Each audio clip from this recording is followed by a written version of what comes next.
बिस्मिल्लाहिर्रहमानिर्रहीम। First year आज की वीडियो में हम चैप्टर 3 ट्रांसलेटरी मोशन के न्यूमेरिकल प्रॉब्लम सॉल्व करेंगे। फर्स्ट प्रॉब्लम है on dry concrete a car can decelerate at a rate of 7 metre per second square whereas on wet concrete it can decelerate at only 5 metre per second square. कि dry concrete के ऊपर जो car है उसका deceleration से मुराद ये होती है नेगेटिव एक्सेलरेशन, ठीक है। और नेगेटिव एक्सेलरेशन या डीसेलरेशन उस वक्त होता है जब कार की स्पीड डिक्रीज हो रही होती है। तो कार का डीसेलरेशन ड्राई कंक्रीट पे 7 गिवन है, जबकि वेट कंक्रीट पे यही deceleration 5 metre per second square given है उसी कार का।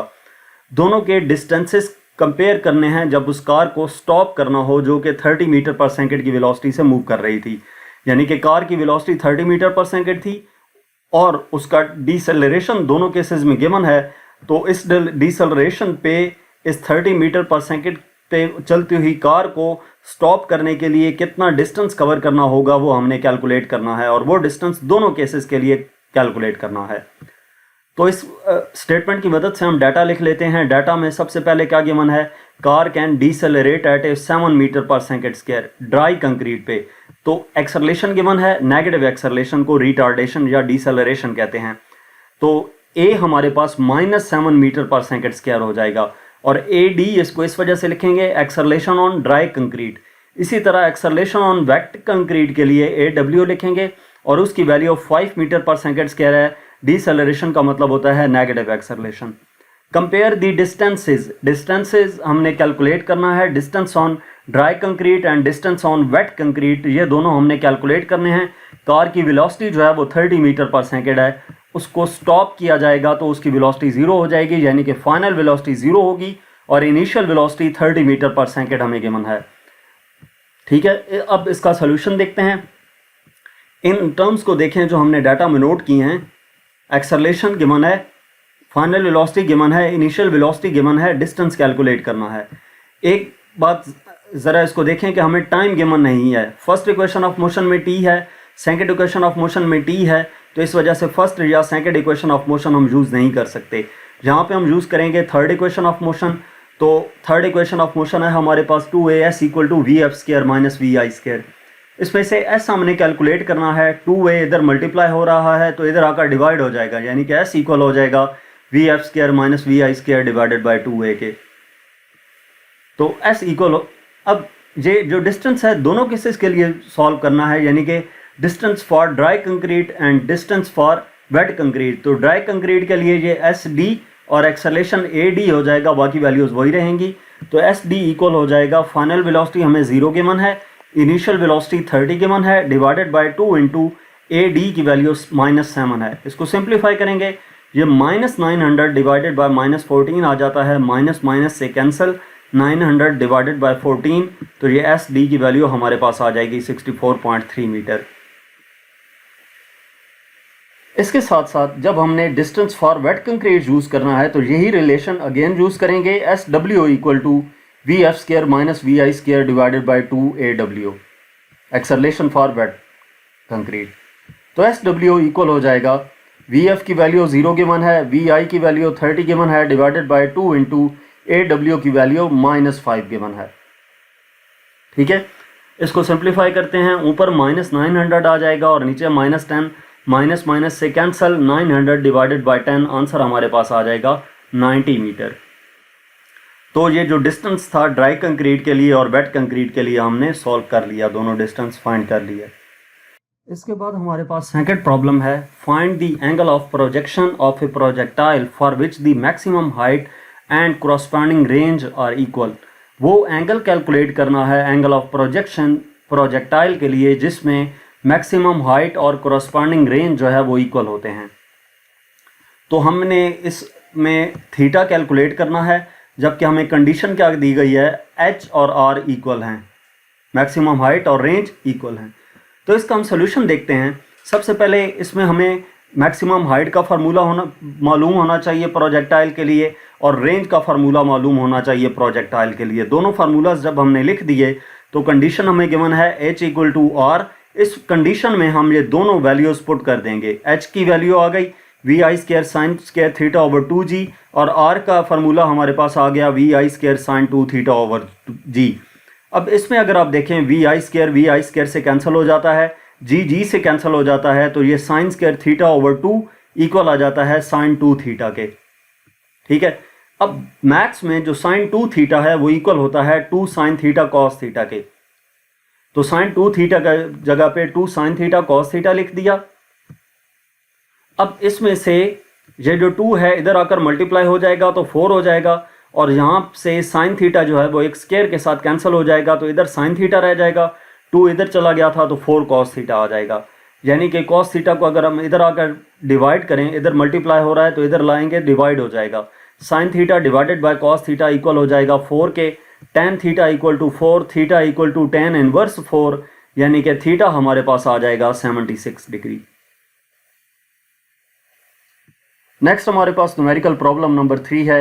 ए jet plane comes in for a landing with a speed of 100 metre per second.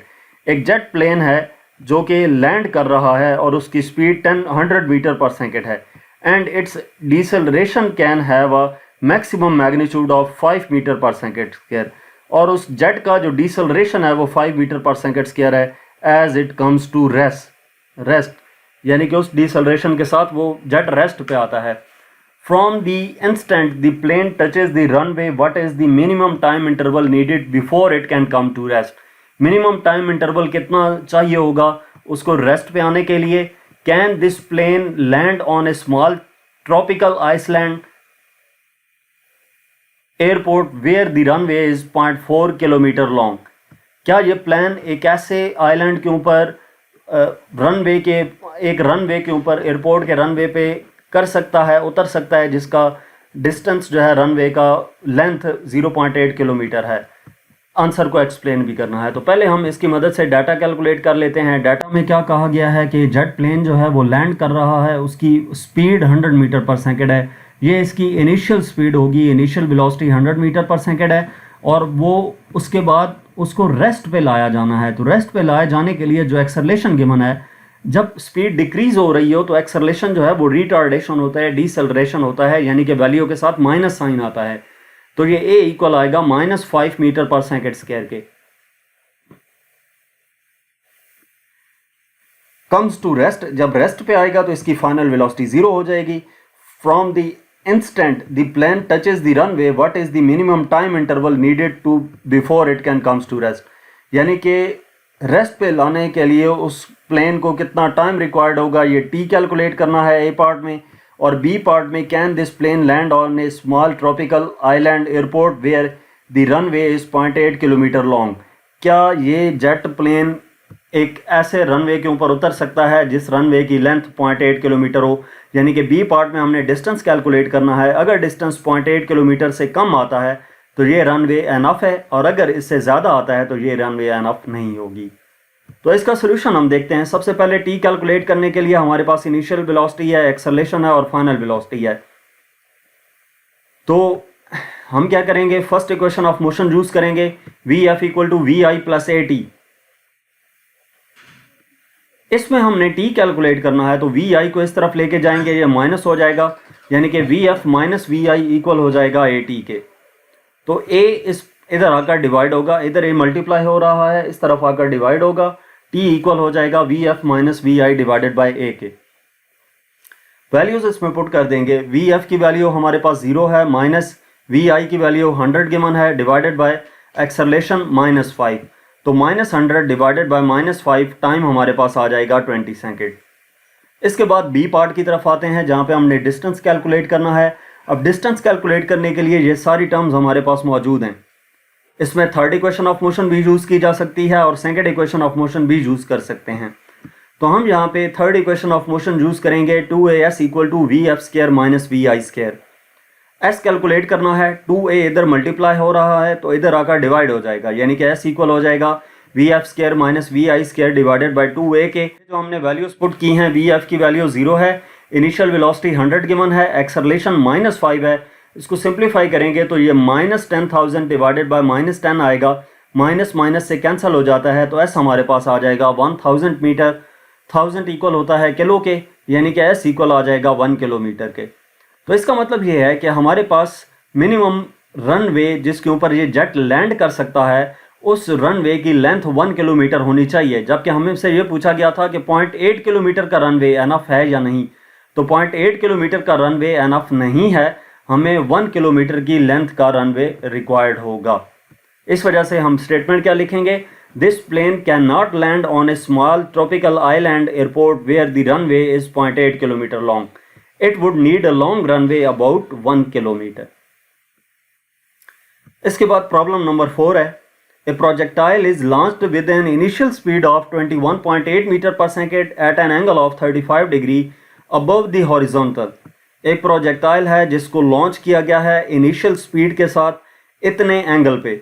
हमने टाइम ऑफ फ्लाइट कैलकुलेट करना है, peak height maximum height calculate करनी है और हॉरिजेंटल डिस्प्लेसमेंट यानी कि रेंज कैलकुलेट करनी है प्रोजेक्टाइल की। तो डाटा में हमें इनिशियल वेलोसिटी गिवन है 21.8 मीटर पर सेकेंड और थीटा गिवन है 35 degree. Time of flight, A part में टाइम ऑफ फ्लाइट कैलकुलेट करना है, बी पार्ट में मैक्सिमम हाइट कैलकुलेट करनी है, सी पार्ट में हॉरिजेंटल डिस्प्लेसमेंट यानी कि रेंज कैलकुलेट करनी है। तो इसका सोल्यूशन देखते हैं। इन तीनों टर्म्स के आपके फार्मूले आने चाहिए। टाइम ऑफ फ्लाइट के लिए जो हमारे पास फार्मूला है वो 2v0 sin थीटा ओवर जी है। इस फार्मूले में वैल्यूज पुट करें। v0 या इनिशियल वेलोसिटी हमें 21.8 गिवन है, साइन थीटा की वैल्यू 35 गिवन है, डिवाइडेड बाय 9.8, तो ये t इक्वल आ जाता है। ऊपर वाली टर्म्स को सिंप्लीफाई किया 25 डिवाइडेड बाय 9.8, तो ये टाइम आ जाएगा 2.5 सेकेंड। इसी तरह बी पार्ट के लिए मैक्सिमम हाइट का फार्मूला अप्लाई होगा, h equal to v0 square sine square theta over 2g। इसमें v0 की वैल्यू हमें गिवन है 21.8 और साइन थीटा की वैल्यू 35 है, एंड डिवाइडेड बाय 2 इंटू जी की वैल्यू 9.8 होती है। तो ऊपर वाली टर्म्स को सिंप्लीफाई करेंगे, 21.8 का स्क्वायर लेके उसको 35 साइन 35 का स्क्वायर लेने के बाद मल्टीप्लाई करेंगे तो 156 आएगा, डिवाइडेड बाय 19.6 है। ये डिवाइड करने से मैक्सिमम हाइट आ जाएगी 7.96 मीटर। उसके बाद सी पार्ट में रेंज का फार्मूला अप्लाई होना है, r equal to v0 square sine 2 theta over g. इसमें हम वैल्यूज पुट करेंगे। v0 की वैल्यू हमें 21.8 गिवन है, साइन 2 इंटू थीटा की वैल्यू 30 है, डिवाइडेड बाय 9.8। इसका स्क्वायर लेके साइन 70 करेंगे तो 446.6 आ जाता है, डिवाइडेड बाय 9.8। इसको डिवाइड करेंगे तो रेंज हमारे पास आ जाएगी 45.6 मीटर। तो इस प्रोजेक्टाइल के लिए जो हमने टाइम पीरियड, मैक्सिमम हाइट और रेंज कैलकुलेट करनी थी वो कैलकुलेट कर ली। नेक्स्ट हमारे पास प्रॉब्लम नंबर 5 है। Projectile is launched horizontally from the top of a 45.2 metre high cliff. एक प्रोजेक्टाइल है जिसको इतनी हाइट से थ्रो किया गया है, लॉन्च किया गया है, and lands a distance of 17.6 metre from the base of the cliff. और वो जो प्रोजेक्टाइल है जब इतनी हाइट से उसको लॉन्च किया गया हॉरिजेंटली, तो वो उस बेस, उस जो टॉप है क्लिफ जो है उसकी बेस से 17.6 मीटर की डिस्टेंस पर जाकर गिरता है। Determine the magnitude of the launch velocity. Launch velocity calculate करनी है। तो डाटा में हमें क्या चीज़ गिवन है, मैक्सिमम हाइट जो हॉरिजेंटल प्रोजेक्टाइल मोशन जो है उसके लिए जब उसको हॉरिजेंटली लॉन्च किया गया है उसकी जो हाइट हमें गिवन है 45.2 मीटर है, उसको y से रिप्रेजेंट करेंगे। And lands a distance of, base से जितने डिस्टेंस पर जाकर वो प्रोजेक्टाइल गिरेगा, जितना डिस्टेंस कवर करेगा बेस से, वो 17.6 मीटर है। इसको हम x से डिनोट करेंगे। Determine the magnitude of the launch velocity. Velocity calculate करनी है। तो इसका हम सोल्यूशन देखते हैं। सोल्यूशन के लिए पहले हमें टाइम चाहिए होगा हॉरिजेंटल, जब ऑब्जेक्ट मोशन कर रहा है तो हॉरिजेंटली उस कितना टाइम लेगा, उसके लिए हम क्या करेंगे, जब ऑब्जेक्ट को हॉरिजेंटली लॉन्च किया जाता है तो हमारे पास फार्मूला होता है y equal to 1/2 gt square. ठीक है, इसमें y की वैल्यू 45.2 गिवन है, इक्वल टू 1/2 g की वैल्यू 9.8 होती है इंटू टी स्क्वायर। 2 से डिवाइड किया 4.9 हो गया, 4.9 इधर आकर डिवाइड होगा तो टी स्क्वायर इक्वल आ जाएगा 9.22 के। दोनों तरफ स्क्वायर रूट लेंगे तो टी हमारे पास आ जाएगा 3.03 सेकेंड। इसमें हमने टाइम कैलकुलेट नहीं करना था, इस वजह से इसका क्रॉस बॉक्स बनाने की ज़रूरत नहीं है। हमने इसमें वेलोसिटी कैलकुलेट करनी है, तो उसके लिए क्या करेंगे, हम दोबारा S equal to V T जो फार्मूला है डिस्टेंस कैलकुलेट करने के लिए, उसमें हॉरिजेंटली हम अप्लाई करेंगे x equal to we I X into T, यानी कि 17.6 x की वैल्यू हमें गिवन है equal to we I X into T की वैल्यू 3.03 है। 3.03 इधर आकर डिवाइड हो जाएगा, तो वी आई एक्स हमारे पास इक्वल आ जाता है 5.8 मीटर पर सेकेंड, यानी कि जो हॉरिजेंटल लॉन्च किया गया है प्रोजेक्टाइल 45.2 मीटर की हाइट से, जो कि क्लिफ से 17.6 मीटर तक का डिस्टेंस कवर किया उसने, उसकी initial velocity 5.8 metre per second होगी। उसके बाद नेक्स्ट हमारे पास प्रॉब्लम नंबर 6 है। Two equal mass carts roll towards each other on a level low friction track. Two equal mass, दो कार्ट्स हैं जिनका मास इक्वल है और वो एक दूसरे की तरह लेवल रोड पे लो फ्रिक्शन ट्रैक के ऊपर मूव कर रही हैं। One cart rolls rightward at 2 metre per second and the other cart leftward at 1 metre per second. एक कार्ट जो है वो राइट की डायरेक्शन में 2 मीटर पर सेकेंड की वेलोसिटी से मूव कर रहा है और दूसरी कार्ट जो है वो 1 मीटर पर सेकेंड की वेलोसिटी से towards the first cart move कर रहा है। आफ्टर द कार्ट्स कोलाइड, जब कार्ट्स कोलाइड करते हैं, दे कपल एंड रोल टुगेदर, वो कपल कर देते हैं और रोल टुगेदर यानी कि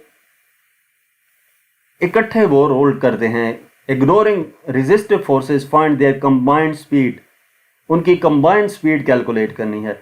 तो सबसे पहली चीज़ जो डाटा में हमें बताई गई है उनका मास इक्वल है, यानी कि हम इसको लिख लेंगे m1 equal to m2, m1 first card का मास, m2 सेकंड कार्ड का मास, और ये दोनों मैसेज को हमने जनरली m कह दिया। One cart rolls rightward at 2 metre per second, यानी कि फर्स्ट कार्ड की वेलोसिटी उसको हम u1 लिखें 2 मीटर पर सेकेंड गिवन है, और सेकंड कार्ड की वेलोसिटी u1 हमें गिवन है, ये अपोजिट डायरेक्शन में है u1 के, तो इस वजह से u2 को हम -1 मीटर पर सेकेंड लिखेंगे। After the carts collide they couple and roll together, वो इकट्ठे मूव करते हैं तो उनकी कंबाइंड स्पीड हमने v कैलकुलेट करनी है। तो इसका हम सोल्यूशन देखते हैं कि हमारे पास टोटल मोमेंटम जो बिफोर कोलिजन होगा वो फाइंड करेंगे, उसके बाद total momentum after collision calculate करेंगे और दोनों को law of conservation of momentum के तहत इक्वल करके सॉल्व कर लेंगे। तो टोटल मोमेंटम बिफोर कोलिजन का formula PI equal to m1u1 plus m2u2 है। ठीक है, momentum before collision of first cart plus momentum before collision of second cart. तो PI इक्वल आ जाएगा m1 m के इक्वल है इंटू u1 की वैल्यू 2 है प्लस m2 m के इक्वल है और u2 की वैल्यू -1 है, तो ये 2m - 1m m आ जाएगा। इनिशियल मोमेंटम हमारे पास आ गया m। इसी तरह टोटल मोमेंटम आफ्टर कोलिजन क्या होगा, the two cards couple together, तो उनका कंबाइंड मास m प्लस m 2m हो जाएगा और कंबाइंड वेलोसिटी को हम v से रिप्रेजेंट कर देते हैं। तो PF इक्वल होगा m1 v1 plus m2 v2 के, यानी कि PF m1 की जगह पे m और m2 की जगह पे m, तो PF कितना हो गया 2mv, mv plus mv 2mv। Velocities combine हो गई ना, जब कंबाइन हुई तो दोनों सेम वेलोसिटी के साथ मूव करेंगी v, और मैसेज भी दोनों के सेम थे m, तो 2mv आ गया। अब law of conservation of momentum के मुताबिक PI इक्वल होता है PF के, यानी कि हमारे पास जो 2mv है वो m के इक्वल आ जाएगा, 2mv इक्वल टू m। तो v कैलकुलेट करना है, m equal to v equal to m over 2m, m से कैंसिल, इक्वल टू 1/2, 1/2 हमारे पास 0.5 के इक्वल होता है। तो इस केस में वेलोसिटी हमारे पास आ जाएगी 0.5 मीटर पर सेकेंड। इसके बाद लास्ट प्रॉब्लम है इस चैप्टर का, A7 नंबर प्रॉब्लम है। A 0.5 kg ball travelling at a speed of 4 metre per second to the right collides elastically with another ball of 3.5 kg which is initially at rest. एक ball है 0.5 kg की जो कि travel कर रही है 4 metre per second की speed के साथ राइट डायरेक्शन में, और वो एक दूसरी बॉल से टकराती है जिसका मास 3.5 kg है जो कि इनिशियली रेस्ट पे है। Find the velocities of both the balls after collision, collision के बाद उन बॉल्स की वेलोसिटी क्या हो जाएगी वो कैलकुलेट करनी है। तो हम डाटा लिखते हैं, इनिशियली जो बॉल ट्रैवल कर रही है उसका मास m1 0.5 kg और उसकी velocity u1 4 metre per second होगी। To the right collides elastically with an another ball.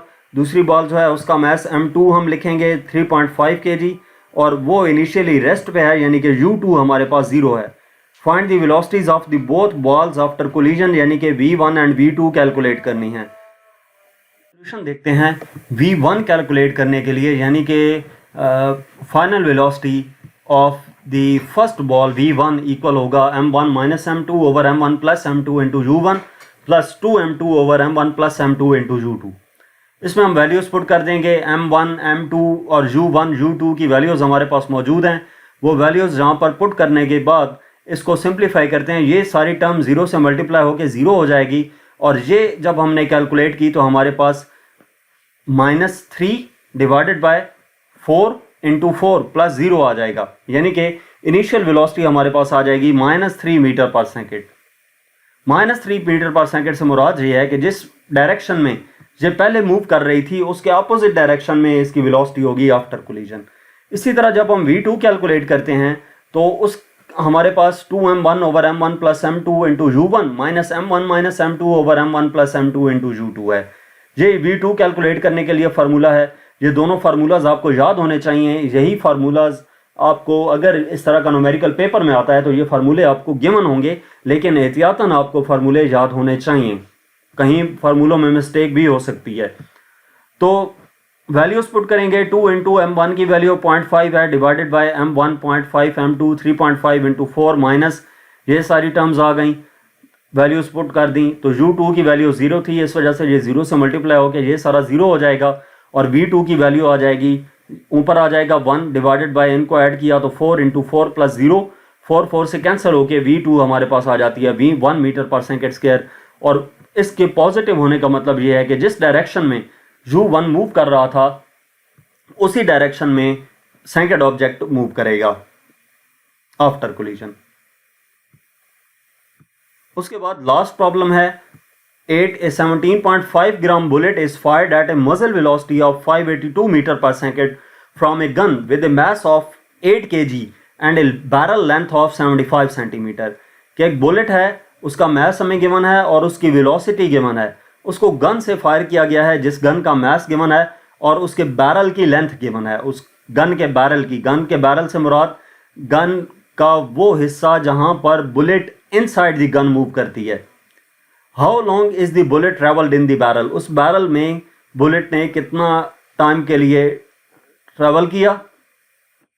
What is the force on the bullet while it is in the barrel, उसके ऊपर कितनी फोर्स अप्लाई हुई जब उसने barrel के अंदर मूव किया। Find the impulse exerted on the bullet while it is in the barrel, impulse calculate करनी है जो कि बुलेट के ऊपर अप्लाई होगी बैरल में।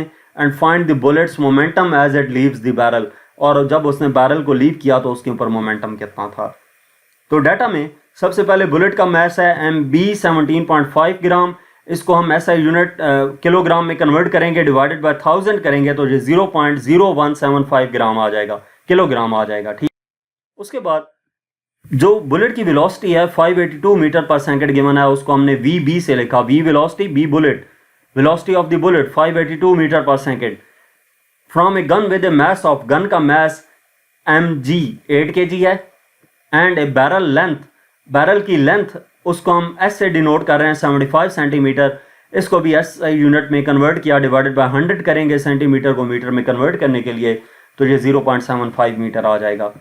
ए पार्ट में how long is the bullet travel in the barrel, time calculate करना है। बी में what is the force on the bullet, F calculate करना है। सी में find the impulse exerted on the bullet, impulse को J से denote किया जाता है, J कैलकुलेट करना है। एंड डी में बुलेट्स मोमेंटम P कैलकुलेट करना है, PB momentum of the bullet. तो इसका सोल्यूशन हम देखते हैं। सबसे पहले टाइम कैलकुलेट करने के लिए हमारे पास MB है, VB है, MG है और S है। तो उस बुलेट ने बैरल के अंदर कितने टाइम के लिए मूव किया वो कैलकुलेट करने के लिए हम third equation of motion use करेंगे, 2AS equal to VF square minus VI square. अब इसमें से हम पहले एक्सेलरेशन कैलकुलेट करेंगे, क्योंकि कितने टाइम के लिए उसने बैरल में मूव किया वो मालूम करने के लिए हमें एक्सेलरेशन का मालूम होना ज़रूरी है।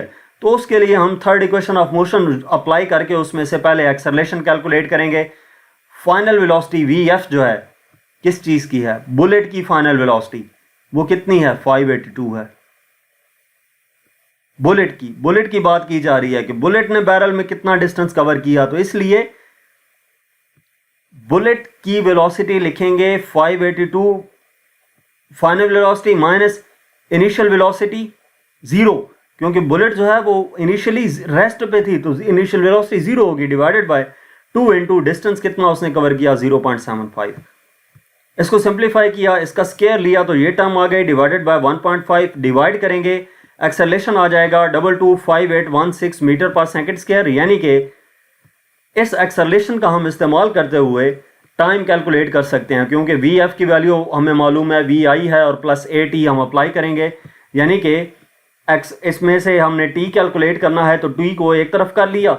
वी एफ क्या है? Final velocity of the bullet, वो कितनी होगी? 582 बुलेट की फाइनल वेलोसिटी जब उसको फायर कर दिया। इनिशियल वेलोसिटी जब बुलेट रेस्ट पे थी तो 0 डिवाइडेड बाय बुलेट का एक्सेलरेशन जो अभी कैलकुलेट किया, इसको डिवाइड करेंगे तो टाइम हमारे पास आ जाएगा 0.00258 सेकंड, यानी कि इतने टाइम के लिए वो बुलेट जो है बैरल के अंदर रही है। इसके बाद नेक्स्ट हमारे पास हमने डाटा उस स्टेटमेंट का एज इट इज नोट कर लिया, क्योंकि हमने एफ जे और पी बी अभी कैलकुलेट करना है। तो फोर्स कैलकुलेट करने के लिए हम फार्मूला अप्लाई करेंगे, F equal to m a, Newton second law of motion का। Force on the bullet calculate करनी है तो एम बी यूज करेंगे, mass of the bullet use करेंगे। मास ऑफ द बुलेट हमें गिवन है 0.0175 इंटू एक्सेलरेशन अभी कैलकुलेट किया था, इनको मल्टीप्लाई करेंगे तो फोर्स आ जाएगी 3951 न्यूटन, यानी कि बुलेट के ऊपर इतनी फोर्स अप्लाई हुई बैरल के अंदर। सी पार्ट में हमने इंपल्स कैलकुलेट करना है। जे का फार्मूला है इंपल्स का, J equal to F multiply by delta t, F cross delta t. Force हमने अभी कैलकुलेट की, डेल्टा टी की वैल्यू हमने फर्स्ट स्लाइड में कैलकुलेट की 0.00258, मल्टीप्लाई करेंगे तो इंपल्स आ जाएगा 10.2 न्यूटन सेकंड। इंपल्स का यूनिट है न्यूटन सेकंड। इसके बाद पी बी मोमेंटम कैलकुलेट करना है। एक बात याद रखनी है कि जो चेंज इन मोमेंटम होता है वो इक्वल होता है इंपल्स के, तो इन दोनों का आंसर सेम आएगा। पी बी कैलकुलेट करने के लिए हम डी पार्ट में पी बी का फार्मूला अप्लाई करेंगे। मोमेंटम फॉर बुलेट इक्वल होगा, पी इक्वल होता है एम वी के, तो पी बी इक्वल होगा एम बी वी बी के, यानी कि P B equal to M B हमारे पास 0.0175 इंटू वी बी की वैल्यू 582 है, इनको मल्टीप्लाई करेंगे तो पी बी हमारे पास आ जाएगा 10.2 न्यूटन सेकंड के। इंपल्स चेंज इन मोमेंटम के इक्वल होता है, तो इस वजह से इंपल्स और चेंज इन मोमेंटम का आंसर सेम आया है। तो जहाँ तक हमारे पास इस चैप्टर के न्यूमेरिकल प्रॉब्लम्स थे, मजीद किसी भी चैप्टर की एक्सरसाइज का सोल्यूशन देखने के लिए हमारा चैनल विजिट करें। इसके अलावा अगर आप किसी भी सब्जेक्ट की ऑनलाइन जो होम ट्यूशन पढ़ना चाहते हैं तो हमसे व्हाट्सएप पे कांटेक्ट कर सकते हैं। Thank you.